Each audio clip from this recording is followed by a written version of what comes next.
So like, did you used to see Celso doing his wood carving, Oh, his yes. santero? Oh, yeah, he was a famous santero. Some of his work is even in the New York, um, uh, how would you call those? Museum? Yes. Yeah. Yeah, he would make little wagons with the little oxen pulling with a little, covered. Yeah. Oh, he did beautiful work. Yeah, Yeah. he's very famous. Yeah. And we had, I guess we have a few uh, people that follow kind of that gene, I would Mhm. say. Oh, in your family? Yeah, Yeah. we have an artist. We have uh, carpenters and Mhm. things like that Oh that are yeah. still doing that kind of work. Mhm. Did you have anyone's name in mind? When Well, you mean in the the ones, modern day one? the Yeah. modern day ones? Yeah, I have um let's see, my grandson Mark Gonzales, and my gosh, I would say that Marla would be a follower of that. My Mhm. granddaughter Yeah. Marla right next door, and um, let's see who I can. Um, I um,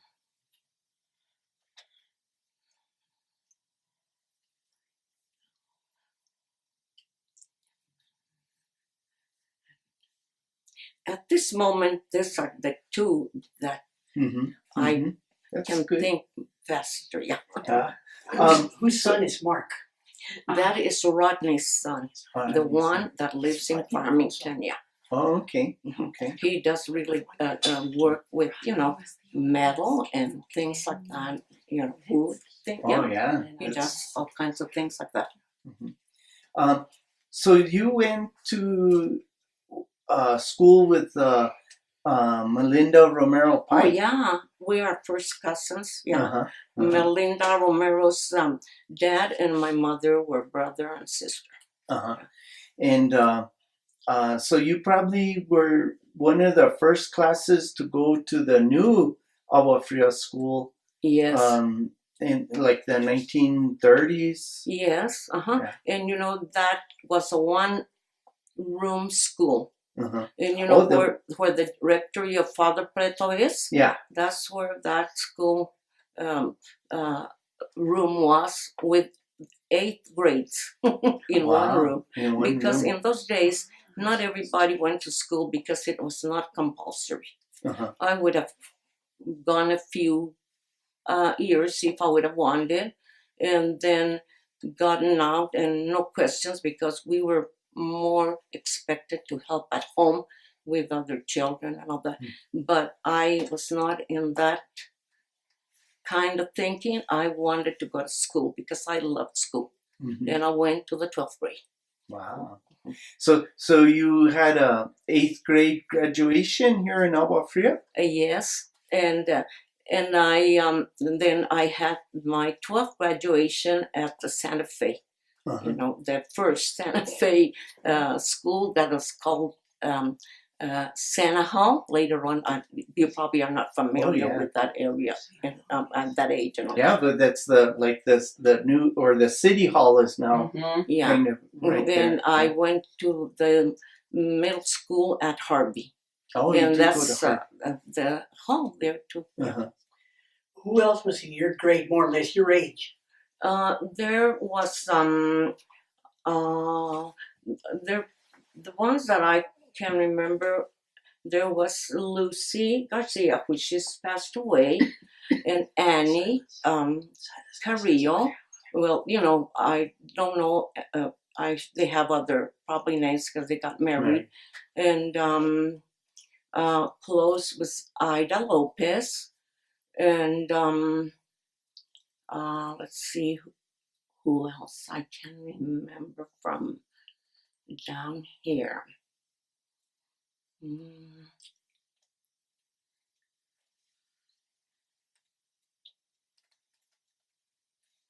and of course, Melinda too Yeah. was in my class, and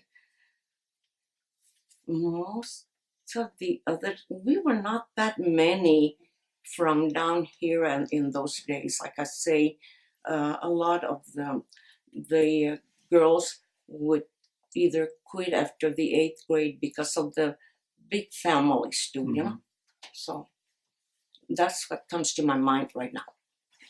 So you probably had to do some chores at the house. Oh, What kind of chores did you have to do? definitely. I had to do dishes.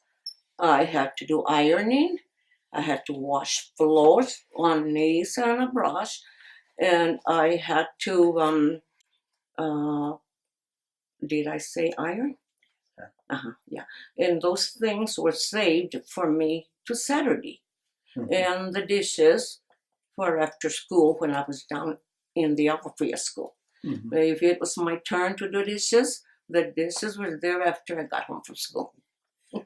Well, with 14 kids, I bet there was a lot of dishes and a lot of laundry. Huh? Yeah, no, not at that time because most of my siblings died.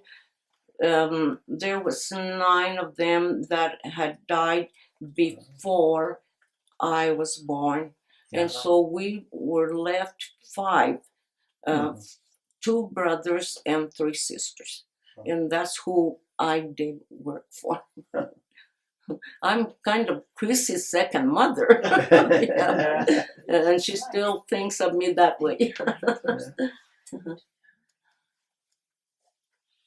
Were there any elders in the village that stand out in your memory that you might have a story about? Well, there was all these neighbors around, like my Elvira, that was married to my Uncle Sam.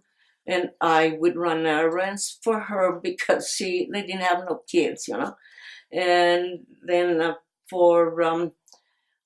would take, we had everything at home. We had a cow for milk, chickens for eggs,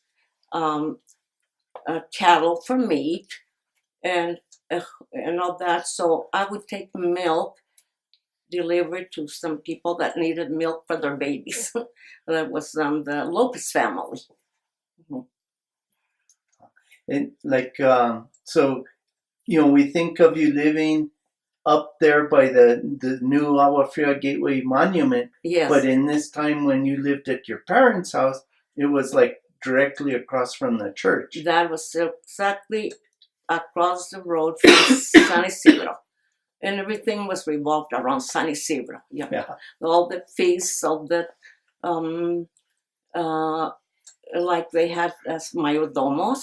Uh-huh. And were your parents mayordomos? oh yes, I don't remember in what years, but later on, my brother Eustaquio was mayordomo, and my sister Chrissy and Gilbert were mayordomos, and see, in those times it was already the later part, Mhm. like during and I'm sure the Elvira and Mhm. Uncle Oh, Sam yeah. were. And Do you remember having 2 sets of mayordomos, like one from the upper Agua Fria and one from lower? yes, Yeah. I think Leo, Sidevaca, and Tessie were the ones with my sister Chrissy and Gilbert. Mm-hmm. And then with Eustaquio and Emily, I don't recall very well who the other ones, but there was 2 sets. Mm-hmm. And did sometimes like the other set of mayordomos come from like Cieneguitas? Oh yes, Yeah. And from Cienega, Uh-huh. and of course, they have their own church in Now, Cienega, the and San Jose. yeah. And there was only, and masses in those days were not like daily. It was maybe once a month or for a holiday. But later on, we started to give the pastors and kind of things were more often than before. Mhm. Do you remember ever going on Good Friday to walk to San Antonio? Oh yes. Uh-huh. What was that like?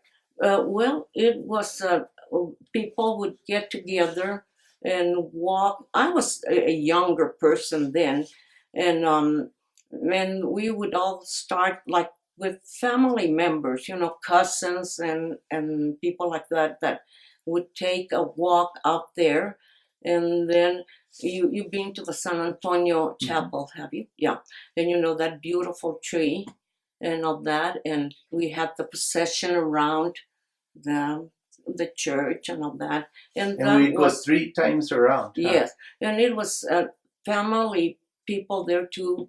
My cousin Belle, you probably have heard of my cousin Belle that lives here on the uh, uh, close to let's see what that's a different name now.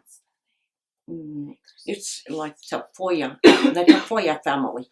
Oh, okay. And they have property there, and we would later on, after all these things were kind of more often, we would have a feast under that big tree. Everybody would take something for like a potluck, Mm-hmm. and they claim that's a holy place, and I think it is. um, during the Second World War, did like you had already married your husband Fermin, right? Or, No. no?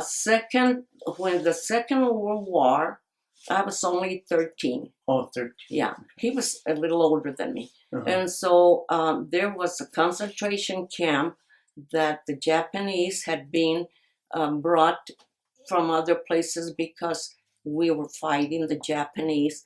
And then these people were probably from here for all the time, but there was that, not a good feeling of what they had done. My husband was a prisoner of war Oh, with the Japanese, yeah. or the prison guard? Yes, He was very a hard. prisoner. He was of war. already in Oh. death row. Oh, like But- baton? For some reason or other, he survived. God knows why. Uh-huh. Uh-huh. So how did you meet him? I met him there. I was working at Bronx Hospital. Oh, okay. There was a Bronx Hospital then. I would think I had turned 18 when I graduated at 17, but my birthday was on the last of the year, so you had to be a certain age in those days to get a job or social security number and all that. So I worked there at Bronx, and that's where I met. Mm-hmm. Where was he from? Where was Fermin from? Fermin, where did he grow up? He grew up in San Ildefonso. But What year did you guys get married? in 46, 46. yeah. But we didn't last married too long, 16 years, and that was that.